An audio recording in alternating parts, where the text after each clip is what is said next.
Recap in minutes. In today's video, we will be enjoying a war drama film based on true events entitled The War Below. There will be spoilers ahead, chill out and enjoy. The movie begins on the verge of the First World War on British soil. A recruitment officer looks out the window to see the situation outside. Hundreds of men to get conscripted into the British Armed Forces to help with the war efforts.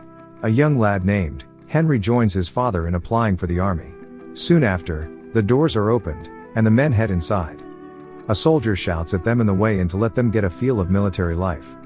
They undergo a series of medical checkups before taking an oath into service. One of the aspirants named William Hawking failed when a doctor checked his chest. The doctor informs William that he hears a crackling noise in his lungs, there are irregularities in his heartbeat, and he is deemed unfit for service.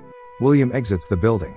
On his way, he sees men who passed, taking an oath, and the young lad from earlier approaches his proud father and tells him he got in. Soon, in the Battle of Somme in 1916, the young lad was tasked to send information to their commanding officer. On the way, he gets knocked down when a shell almost hits him. He continues with his job when he recovers from the shock and hands a letter to an officer. Afterward, the officer calls HQ and reports that they weren't able to take over the trenches. Back at HQ, General Haig, along with staff, receives the report. They have thrown everything at the Germans for a week, but they weren't able to gain a single inch of ground. An officer suggests pulling the troops back but is quickly turned down. Initial reports state that the Germans have dug bunkers 30 feet below ground, and with this, no matter how many shells they throw at the enemy, it wouldn't even make a dent. The general wanted another frontal attack thinking that it might somehow overwhelm the Germans. But Hellfire Jack, a member of the general's staff, doesn't think such generic and old tactic would work anymore and suggests an alternative. Later, Hellfire Jack visits a mining company owned by Mr. Rogers. After reading the business proposal, Rogers immediately refuses to cooperate with the excuse that they have tons of work to do. In reality, the reason Rogers refused is due to his greed. The profit wasn't that great, and he wanted more. But Jack wasn't taking no for an answer and came in prepared.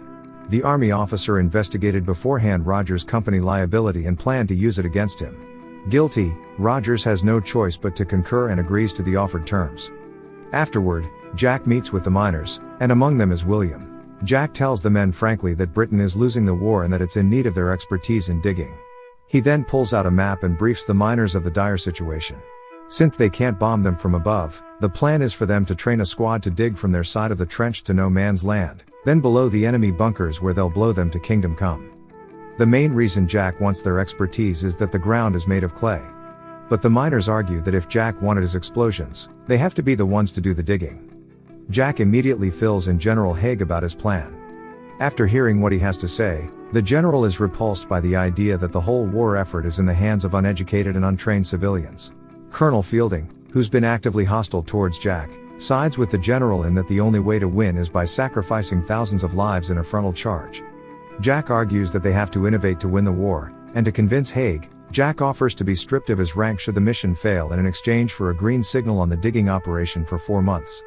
After seeing Jack's resolve, the general gave him 2 months.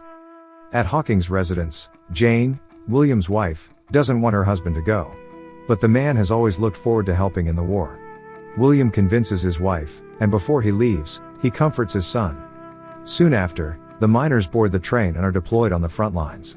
As soon as they arrive, a young captain shows them around the muddy trenches and guides them to the place where they'll dig. Jack meets up with them and shows William their target. Meanwhile, Charlie, the youngest of the miners, couldn't hold his poop and ran towards the improvised loo. He hesitated at first, but with not much option, he did the deed. Later, Colonel Fielding arrives to check on the clay kickers, and as usual, he was very hostile and kept on looking down on the diggers. Time is of the essence, and the men start working right away. George, Charlie's older brother and a member of Williams's crew of diggers, hands out candles and does his usual prayer ritual before heading in the subterrane. A month or two pass by, and they do their usual digging, reinforcing the walls and planning. During his free time, William writes to his wife about their situation in the digging clay, how the other soldiers view them as cowards and how they advance from below the earth.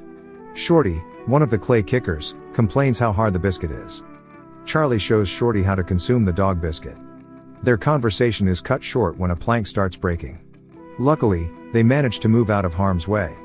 Finally, William reports that they've dug directly beneath their target location and requests Jack if they can check the coordinates by sending men.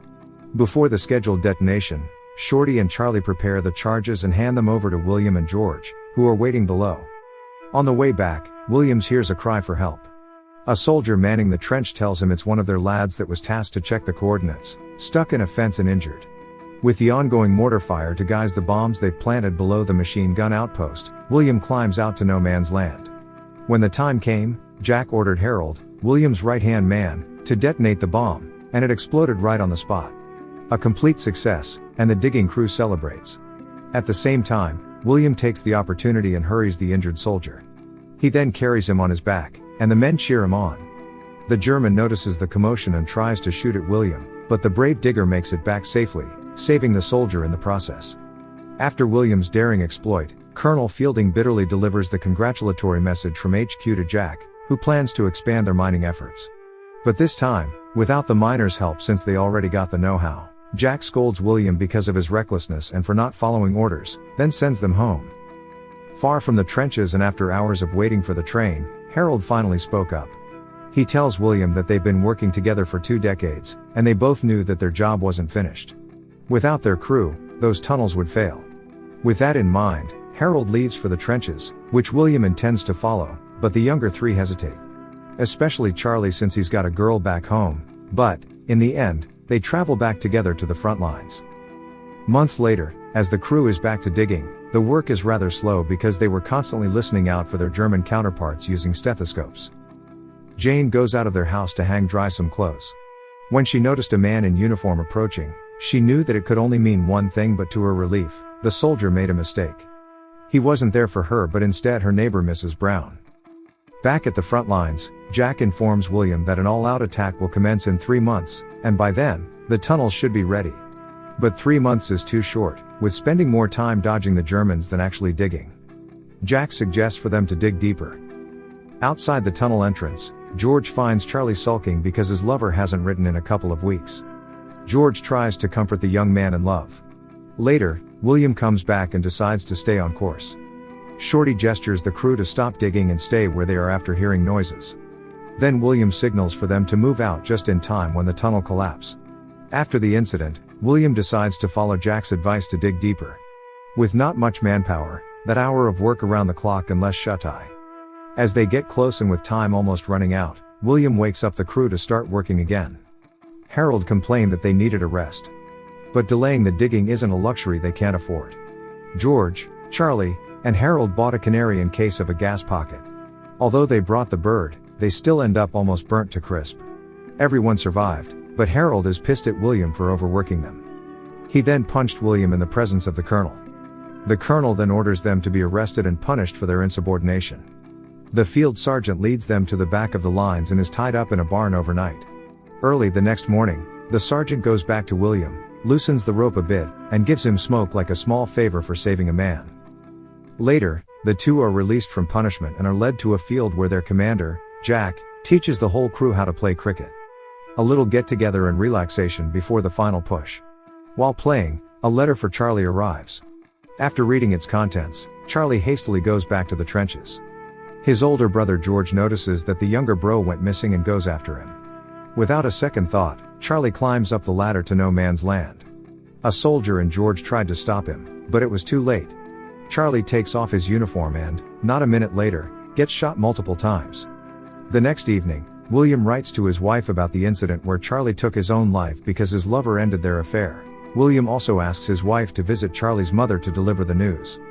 Despite what happened, the team continues with their work, which is almost at the end. William and Shorty pile up the explosive bags. Finally, the day has come for the all-out attack. Before they go down for an oxygen test, they have to improvise with using rats instead of canaries. Since the army ran out of the beloved birds, with 3 hours left, William, George, and Harry prime the explosives while Shorty is on the lookout. After a while, the crew does a final check when George accidentally discovers a tunnel on the other side. Just when they thought the coast was clear, a couple of Germans went out from their side of the tunnel and started to attack William and the others. Due to shock, George froze. Shorty put out a good fight and was lucky when the German's pistol didn't fire. Shorty then rescued William from almost choking and drowning. In retaliation, William grabs his pistol and fires at the enemy, but the German mole ignites a grenade causing the tunnel to collapse. Harold and Shorty pull their senior to safety, and by the time he wakes up, the others have lost hope. Despite the difficult situation, William encourages the others to dig through the German side of the tunnel and make a way through the explosive chamber. With time almost running out, the team gets to work and digs through the German tunnel to get to the chamber as planned. They manage to reach their target and finish with the wiring connections. Meanwhile, George was tasked this time to keep an eye out. A German then spots George and runs to warn his fellow Germans. George catches up and kills the enemy using a rock. Back at the chamber, William orders Harold to plunge the detonator at exactly 6:30 no matter what before they leave. Later, George arrives and tells William that he killed a German. William comforts the young lad and assures him that he isn't going to hell for protecting themselves. He then instructs him to go outside while he stays behind to finish the wires. Shorty and Harold connect the wire to the detonator as soon as reaching the entrance of the tunnels. George, on the hand, is navigating his way out while William still works on the wires. The English soldiers in the trenches prepare their bayonets for the planned all-out attack. Then the Germans discover the chamber. William tries to stop them but gets shot. It's exactly 6:30, and Harold hesitates for a second but then remembers William's order that it had to be activated no matter what when the time comes. Knowing that he won't make it, William starts praying. Then, Harold discharges the bomb, setting off the largest explosion during the course of the war, killing 10,000 Germans on the spot and signaling the troops to charge. The movie ends with George making it out alive. Jack arrives at the tunnel entrance and looks for William. George almost loses his balance after knowing William stayed to make sure the explosion goes off. Soon, Colonel Jack visits William's widow, Jane, to give out William's medals. Thanks for watching. Subscribe for more videos like this and to help the channel grow.